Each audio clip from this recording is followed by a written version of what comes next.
اللہ تعالیٰ نے نوح علیہ السلام اور ان کے پیروکاروں کو نجات عطا فرمائی ایک کشتی میں جو مخلوق اور حیوانات سے بھری ہوئی تھی، جن پر حضرت نوح علیہ السلام نے ہر جانور کا ایک ایک جوڑا سوار کیا تھا۔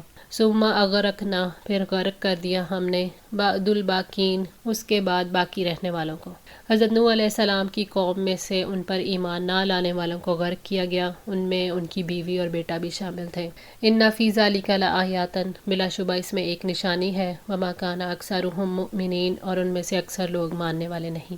یعنی نوح علیہ السلام اور ان پر ایمان لانے والوں کی نجات اور جھٹلانے والوں کی ہلاکت میں اس واقعے میں نشانی ہے کہ اس دنیا میں نجات سچے اہل ایمان کے لیے ہے اور باقی لوگوں کے لیے ہلاکت کے سوا کچھ نہیں۔ وما کان اکثرهم مؤمنین، یعنی اس واقعے میں نوح علیہ السلام کی صداقت کی زبردست دلیل ہے، مگر پھر بھی اکثر لوگ ایمان سے محروم ہی رہے۔ وَإِنَّ رَبَّكَ لَهُوَ الْعَزِيزُ الرَّحِيمُ، اور یقیناً آپ کا رب سب پر غالب نہایت رحم والا ہے۔ قوم نوح کے واقعے سے اللہ تعالیٰ نے یہ ثابت کیا ہے کہ وہ العزیز ہے، جباروں اور سرکشوں پر غلبہ رکھتا ہے۔ اس کے ایک حکم پر اس کے پانی نے سرکشوں پر غلبہ پا لیا۔ اس واقعے سے اللہ تعالیٰ کی صفت رحیم کو ثابت کیا گیا ہے کہ اللہ تعالیٰ ایک وقت تک مہلت دیتا رہتا ہے کیونکہ وہ رحم کرنے والا ہے۔ کذبت عاد المرسلین، عاد نے رسولوں کو جھٹلایا۔ قوم نوح کے بعد جس قوم نے دنیا میں ناموری حاصل کی تھی وہ یہی قوم عاد تھی، جسے عاد اولا بھی کہتے ہیں۔ یہ قوم اللہ تعالیٰ کی ہستی کی تو قائل تھی مگر شرک میں بری طرح مبتلا تھی۔ ان کا اصل وطن احقاف تھا۔ یہ قوم بڑی قداور، مضبوط اور سرکش تھی۔ ان کی طرف اللہ تعالیٰ نے ہود علیہ السلام کو مبعوث فرمایا۔ اس قوم کا زمانہ عروج 2500 سال قبل مسیح کے لگ بھگ تھا۔ عاد ان کے جد اعلیٰ کا نام تھا، اس لیے اس قوم کا نام عاد پڑ گیا۔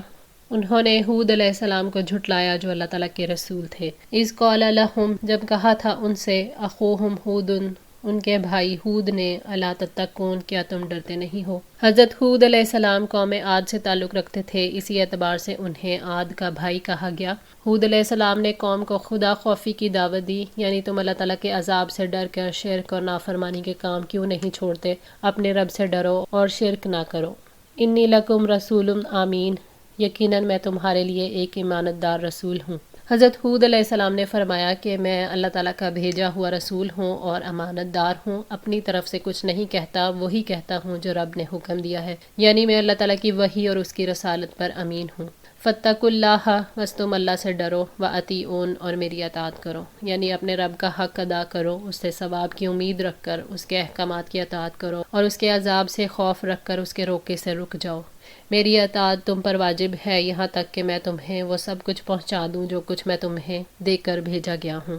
وما اسألکم علیہ من اجر، اور میں اس پر تم سے کوئی اجر نہیں مانگتا۔ ان اجریہ الا علی رب العالمین، میرا اجر تو جہانوں کے رب کے ذمہ ہے، یعنی میں رسالت کے کام پر اللہ تعالیٰ کا پیغام پہنچا کر تم سے کوئی اجر نہیں لینا چاہتا۔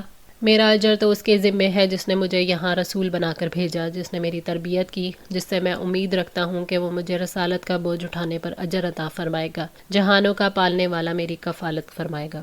اتبنونا، کیا تم بناتے ہو، بکل ریئن، ہر اونچی جگہ پر، آیاتن، ایک نشانی، تعبثون، بیکار کام کرتے ہوئے۔ حضرت ہود علیہ السلام نے فرمایا کہ تم عمارتیں تعمیر کرتے ہو، پہاڑوں کے درمیان کشادہ راستوں پر یادگاریں بناتے ہو تاکہ مال اور دولت اور قوت کا اظہار ہو۔ اسی لیے اللہ کے نبی نے انہیں اس فضول کام سے، وقت برباد کرنے سے اور خام خواہ کی محنت سے منع فرمایا کہ ایسی بلا ضرورت عمارتیں نہ بناؤ جن سے نہ دنیا کا کوئی فائدہ ہے نہ آخرت کا۔ قوم ہود علیہ السلام جو تھی وہ اونچے مقامات پر عمارتیں تعمیر کرتی تھی۔ یہ عمارتیں رہنے کے لیے نہیں تھیں بلکہ سیر و تفریح کے لیے ہوا کرتی تھیں۔ حضرت ہود علیہ السلام نے فرمایا کہ تم ایسی عمارتیں تعمیر کرتے ہو جن کے بیکار ہونے میں کوئی شک نہیں۔ ذرا سوچو تو صحیح کہ تمہاری دولت، تمہارا وقت اور تمہاری صلاحیتیں کس طرح ضائع ہو رہی ہیں۔ وَتَتَّخِذُونَ، اور تم بناتے ہو، مَصَانِعَ، محلات، لَعَلَّكُمْ تَخْلُدُونَ، شاید کہ تم ہمیشہ ہی رہو گے، یعنی تم جو اونچے اونچے مینار بنا رہے ہو جن کی پختگی اور مضبوطی کا عالم ہی نرالا ہے، ایسا معلوم ہوتا ہے کہ تمہیں دنیا میں ہمیشہ رہنا ہے۔ حضرت ہود علیہ السلام نے قوم کے شعور کو جھنجھوڑا کہ تم ایسے محلات بناتے ہو گویا تم ہمیشہ انہی میں رہو گے، یعنی تمہیں جہان سے جانے کی نہیں، محض جینے کی فکر ہے۔ وَإِذَا بَطَشْتُمْ، اور جب پکڑتے ہو تم، بَطَشْتُمْ جَبَّارِينَ، پکڑتے ہو تم سرکش ہو کر۔ حضرت ہود علیہ السلام نے اپنی قوم سے کہا کہ جب تم کسی پر ہاتھ ڈالتے ہو تو ناحق قوت کا استعمال کرتے ہو، یعنی لوگوں کو ناحق قتل کرتے ہو، ان کا مال لوٹ لیتے ہو۔ چاہیے تو یہ تھا کہ تم اپنی قوت کو اللہ تعالیٰ کی اطاعت میں لگاتے، اس کی بجائے انہوں نے تکبر کیا اور نافرمانی کے کاموں میں اپنی قوت کو استعمال کیا۔ آج کے لیے اتنا ہی۔ دعا ہے اللہ تعالیٰ ہماری اس کوشش کو قبول فرمائے، ہماری غلطیوں کوتاہیوں کو معاف فرما کر ہماری اصلاح فرمائے۔ جزاکم اللہ خیر، والسلام علیکم ورحمۃ اللہ وبرکاتہ۔